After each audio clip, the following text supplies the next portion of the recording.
మీ ఇంట్లో సిరి సంపదలున్నాయా? అయితే సంతోషం. మీ ఇంట్లో అందరూ ఆరోగ్యంగా ఉన్నారా? చాలా సంతోషం. కానీ ఎప్పుడైనా గమనించారా? అన్నీ ఉన్నా ఏదో తెలియని వెలితి. ఎంత సంపాదించినా ఇంట్లో ప్రశాంతత ఉండదు. భార్యాభర్తల మధ్య కారణంలేని గొడవలు, పిల్లల ప్రవర్తనలో ఆందోళన, ఇంటి గడప తొక్కగానే ఏదో తెలియని నెగటివ్ ఎనర్జీ, ఊపిరాడని భారం. ఎందుకిలా జరుగుతుందో తెలుసా? ఎందుకంటే మీ ఇల్లు కేవలం ఒక ఇటుకల నిర్మాణంగా మిగిలిపోయింది, ఒక దేవాలయంగా మారలేదు. అదేంటి పంతులుగారు, మా ఆవిడ రోజూ 2 పూటలా దీపం పెడుతుంది కదా, గుడికి వెళుతుంది కదా అని మీరనొచ్చు. అక్కడే ఉంది అసలు రహస్యం. 99% మందికి తెలియని, పురాణాల్లో దాగి ఉన్న అతిపెద్ద సత్యం ఒకటి ఈరోజు మీకు చెప్పబోతున్నాను. నాయనా, ఇల్లు అనే రథానికి భార్యాభర్తలు 2 చక్రాలు. ఆడవాళ్లు పూజ చేస్తే ఆ ఇంటికి ప్రకృతి దీవెన దక్కుతుంది. కాని ఆ ఇంటి యజమాని అంటే ఒక మగవాడు స్వయంగా స్నానం చేసి తడిబట్టలతోనో మడితోనో దేవుడి ముందు నిలబడి ఒక్క 5 నిమిషాలు ఆ భగవంతుడికి దీపారాధన చేస్తే ఆ ఇంట్లో జరిగే అద్భుతాలేంటో తెలుసా? మీ 7 తరాల దరిద్రం కాలి బూడిదైపోతుంది. ఖచ్చితంగా జరిగి తీరుతుంది. ఇది నేను చెబుతున్న మాట కాదు, ధర్మశాస్త్రాలు ఘోషిస్తున్న సత్యం. ఈ విషయం మీకు చెప్పడానికి నేను ఏళ్ల తరబడి శాస్త్రాలు, పురాణాలు అధ్యయనం చేశాను. ఈ ఒక్క వీడియో మీ ఇంటి తలరాతను, నీ భవిష్యత్తును మార్చేస్తుంది. ఇది ఎక్కడో స్కిప్ చేసి వెళ్ళిపోయే సాధారణ వీడియో కాదు, మీ పూర్వీకులు మీకు అందిస్తున్న అదృశ్య సందేశం. ఈ నిజాన్ని తెలుసుకోకుండా ఈ వీడియోని నిర్లక్ష్యం చేస్తే మీరొక మహాద్భుతమైన ధార్మిక రహస్యాన్ని చేజేతులా వదిలేసుకున్నట్లే. అందుకే చెబుతున్నాను, ఒక పుజారిగా నా బాధ్యత నేను నెరవేరుస్తున్నాను. ఈ వీడియోని చివరి వరకు కళ్లప్పగించి చూడండి, చెవులప్పగించి వినండి. ఈ సత్యం ప్రతి హిందూ గడపకు చేరాలి. ధర్మ ప్రచారం చేయడం మనందరి బాధ్యత. వెంటనే మన ఛానల్ని సబ్స్క్రైబ్ చేసుకోండి. ఈ వీడియోకి లైక్ కొట్టి మీ మద్దతు తెలపండి. మీ బంధువులకు, ముఖ్యంగా మగవారికి, మీ కుటుంబ సభ్యులకు ఈ వీడియోని షేర్ చేసి తీరాలి. ఒక మంచి విషయాన్ని 10 మందికి పంచితే ఆ పుణ్యం మీ కుటుంబానికే దక్కుతుంది. అలాగే కమెంట్స్లో ఓం నమఃశివాయ లేదా జై శ్రీరామ్ అని రాయండి. అది భగవంతుడికి మీరిస్తున్న మాట. ఇక అసలు విషయానికొద్దాం.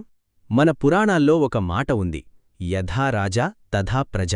అంటే రాజు ఎలా ఉంటే ప్రజలు అలా ఉంటారు. ఒక కుటుంబానికి రాజెవరు? యజమాని అంటే మీరే. ఈ రోజుల్లో ఏ ఇంట్లో చూసినా ఒకటే దృశ్యం. ప్రొద్దున్నే లేవడం, హడావుడిగా స్నానం చేయడం, పరిగెత్తుకుంటూ ఆఫీస్కు వెళ్లడం. ఇంటి ఇల్లాలు దేవుడి దగ్గర దీపం పెడుతుంటే కనీసం ఆ దేవుడి వంక తిరిగి దండం పెట్టుకునే తీరిక కూడా లేని జీవితాలు. నా భార్య పూజ చేస్తోందిగా, నాకెందుకు అనే అహంకారం ఒకవైపు, నిర్లక్ష్యం మరోవైపు. కాని శివపురాణం ఏం చెబుతోందో తెలుసా? అర్ధనారీశ్వరతత్వంలో సగం శివుడు, సగం పార్వతి. పార్వతీదేవి ప్రకృతి, శివుడు పురుషుడు. ఇంట్లో ఇల్లాలు పూజ చేసినప్పుడు ఆ ఇంటికి ప్రకృతి కరుణ దక్కుతుంది. కాని శివతత్వం మేల్కొనాలంటే, అంటే పురుషశక్తి ఆవాహన జరగాలంటే ఆ ఇంటి మగవాడు ఖచ్చితంగా పూజ చెయ్యాలి. ఒక మగవాడు రోజూ నిత్యపూజ చేస్తే ఆ ఇంట్లో ఖచ్చితంగా జరిగే 7 అద్భుతాలేంటో ఇప్పుడు నేను మీకు వివరిస్తాను. ఒక్కొక్కటి వింటుంటే మీ రోమాలు నిక్కబుడుచుకుపోతాయి, మీ మైండ్ బ్లాక్ అయిపోతుంది. మగవాడికి సహజంగానే ఒక చిన్న అహంకారం ఉంటుంది. నేను సంపాదిస్తున్నాను, నావల్లే ఈ ఇల్లు నడుస్తోంది, నేనే ఈ ఇంటికి బాస్ని అనే భావన అతని సబ్కాన్షియస్ మైండ్లో ఉంటుంది. ఈ అహంకారం వల్ల కోపం, చిరాకు, డిప్రెషన్ వస్తాయి. ఆఫీస్లో టెన్షన్, వ్యాపారంలో ఒత్తిడి ఇవన్నీ అతని మెదడిని తొలిచేస్తుంటాయి. ఎప్పుడైతే ఒక మగవాడు దేవుడి గదిలోకి వెళ్లి 2 చేతులు జోడించి తలదించి నమస్కరిస్తాడో ఆ క్షణంలో ఏం జరుగుతుందో తెలుసా? సైకలాజికల్గా నేను ఈ ఇంటికి యజమానిని కాదు, ఈ సృష్టికి యజమాని అయిన ఆ పరమాత్మ ముందు నేనొక చిన్న అణువిని అనే సత్యం అతని బ్రెయిన్కి చేరుతుంది. తలదించిన మరుక్షణం అతనిలోని ఈగో అంటే ఎగో కరిగిపోతుంది. ఆఫీస్లో ఎంతటి సీఈఓ అయినా, సమాజంలో ఎంత గొప్ప నాయకుడైనా దేవుడి ముందు నిలబడినప్పుడు అతను కేవలం ఒక భక్తుడు. ఈ మానసిక మార్పు వల్ల అతనిలో స్ట్రెస్ లెవెల్స్ 80% తగ్గిపోతాయి.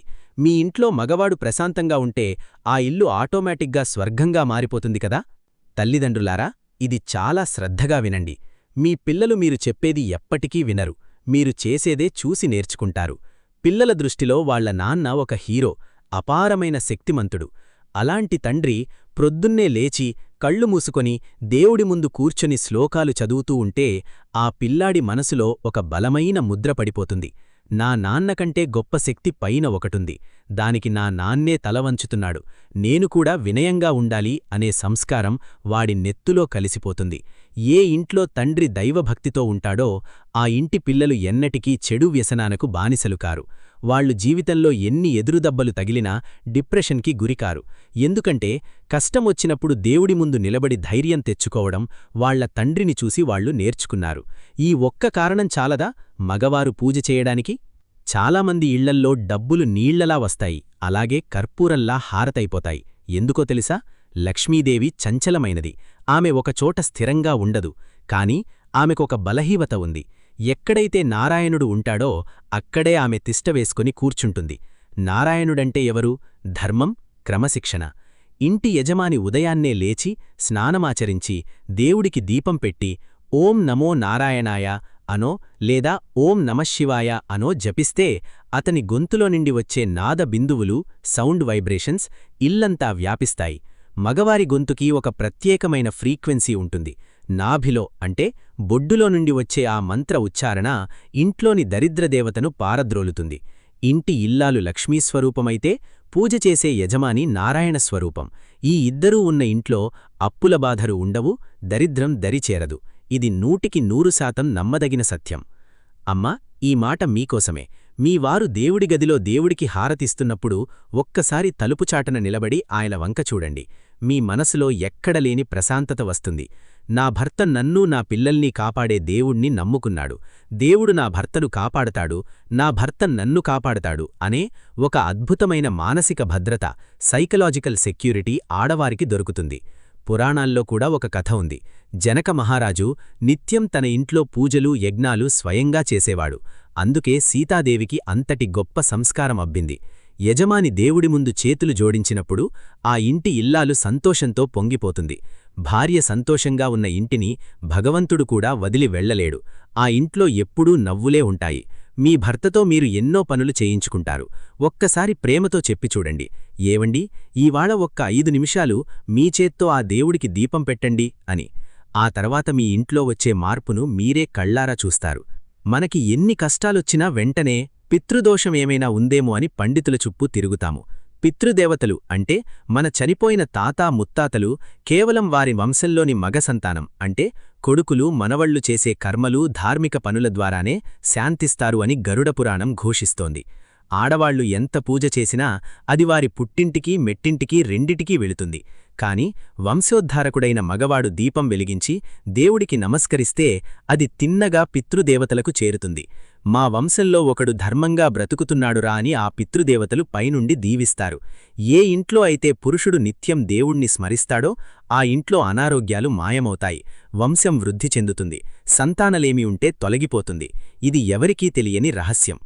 బయట సమాజం ఎలా ఉందో మీకు తెలుసు. ఈర్ష్య, అసూయ, నరదృష్టి, దిష్టిదోషాలు ఇవన్నీ మన ఇంటిని పీడిస్తుంటాయి.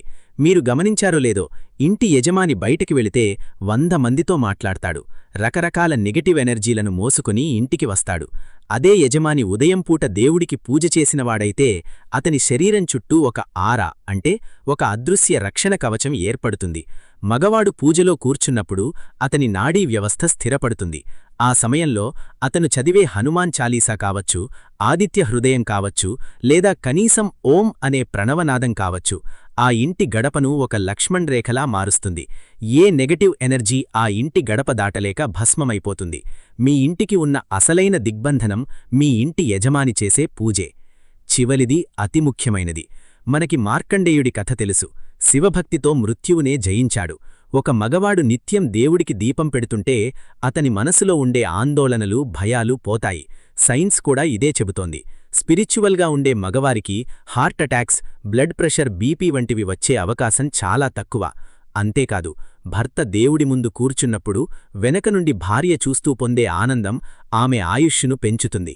ఒకరికొకరు దైవికంగా కనెక్ట్ అవుతారు.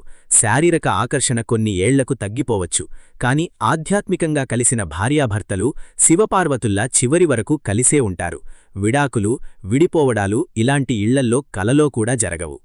మరి రేపటి నుండి ఉదయం లేచి గంటల తరబడి పూజలు, యజ్ఞాలు చేయమంటారా? మాకు టైమక్కడుంది అని మీరనగచ్చు. లేదండి, భగవంతుడికి మీ సమయం అక్కర్లేదు, మీ మనసు కావాలి. మగవారు చెయ్యాల్సింది చాలా చిన్న పని. ఉదయం నిద్రలేవగానే స్నానం చేయండి, ఉతికిన బట్టలు వేసుకోండి. ఆడవాళ్లు ఇంటి పూజగదిని ఎలాగూ శుభ్రం చేసి ఉంచుతారు. మీరు వెళ్ళి ఒక ఆవు నెయ్యితోగాని నువ్వుల నూనెతోగాని 2 వత్తులు వేసి దీపం వెలిగించండి, అగరబత్తీలు వెలిగించండి. కళ్ళు మూసుకొని ఒక్క 5 నిమిషాలు దేవుడా నా కుటుంబాన్ని చల్లగా చూడు తండ్రి అని మనసారా వేడుకోండి. కుదిరితే ఒక చిన్న శ్లోకం చదువుకోండి, లేదా మీకు ఇష్టమైన దేవుడి నామాన్ని 108 సార్లు జపించండి. అంతే, మీ బాధ్యత అయిపోయింది. మీ రోజుని ప్రారంభించండి. ఆ రోజంతా మీ వెనుక ఒక అదృశ్య శక్తి ఉండి మిమ్మల్ని నడిపించకపోతే నన్నడగండి. మీరు చేసే వ్యాపారంలో లాభాలు, ఆఫీసులో ప్రమోషన్లు, మీరు తీసుకోబోయే నిర్ణయాల్లో స్పష్టత అన్నీ దానంతట అవే సర్దుకుంటాయి. నా ప్రియమైన కుటుంబ సభ్యులారా, ఇల్లు గుడిగా మారాలంటే గోడలకి రంగులు వేస్తే సరిపోదు. మనసులకు దైవభక్తి అనే రంగు అద్దాలి. ఆడవాళ్లు ఇంటికి దీపమైతే మగవారు ఆ ఇంటికి మూలస్తంభాలు. మూలస్తంభం బలంగా ఉంటేనే ఆ దీపం వెలుగుతుంది. ఈరోజు నేను మీకు చెప్పిన ఈ విషయం పురాణాల్లో, శాస్త్రాల్లో దాగి ఉన్న ఒక మహత్తరమైన సత్యం. మీలో ఎంతమంది మగవారు రేపటి నుండి స్వయంగా దీపారాధన చేస్తారో నేను చూడాలి. మీ కష్టాలు తీరిపోవాలి, మీ ఇల్లు పచ్చగా ఉండాలన్నదే ఈ పంతులుగారి కోరిక. ఈ వీడియో చూశాక కూడా మీరు మారకపోతే, ఈ నిజాన్ని తెలుసుకుని కూడా వదిలేస్తే, మీరు మీ కుటుంబ అదృష్టాన్ని మీ చేతులతో మీరే కాలదన్నుకున్నట్లే. అందుకే అడుగుతున్నాను, నా ఈ మాటలు మీ మనసుకు పాకితే, మీ గుండెల్లో ఒక చిన్న ఆలోచన రేకెత్తించినా సరే, వెంటనే మన ఛానల్ని సబ్స్క్రైబ్ చేయండి.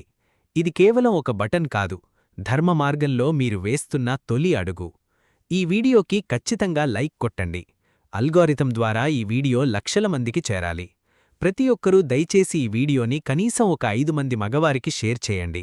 మీ అన్నయ్యలకు, తమ్ముళ్లకు, స్నేహితులకు పంపించండి.